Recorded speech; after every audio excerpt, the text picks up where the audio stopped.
Here are some more February entries from Inks' 1917 diary. Today I'm going to read February 11th and February 12th. On Sunday, she gets up at lunchtime, which is pretty typical, especially on the weekend for her. She writes letters, goes out with friends, goes to Marjorie's for tea, along with her brother and Link. And after supper, she writes Link home, which I'm assuming means Link has left. He was just visiting. And if you've been following for a little while, you know Link is her crush. Then it says her friend Ruth invited her to spend the night with her.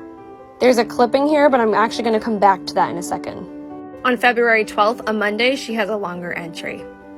Arthur was taken back to the hospital at about noon today for a second and very serious operation.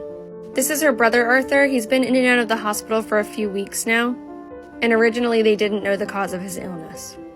I had lunch at Gladys's and went afterwards with she and her mother to see Love O' Mike.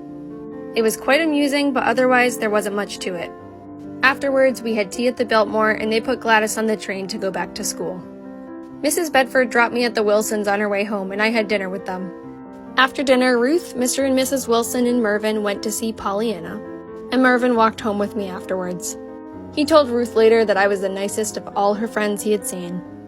Arthur came out of his operation very well, but is of course still awfully sick. They removed some sort of abscess in his stomach. Joe called me up and gave me an awful scare at the Wilsons because I told the family to call there if he was worse. She called up to tell me Virginia Wagner's poor little sister died from burns yesterday. And this is where that clipping from the day before comes in. Sadly, her friend's little sister, who was only 10 years old, died from a fire caused by a lamp with a candle in it. I shared this entry a while ago, before I started reading the diary in order. And since then, from followers and other newspaper articles, I've learned that dress fires were very common back then. So this pair of diary entries stands out as being more serious and somber than her usual.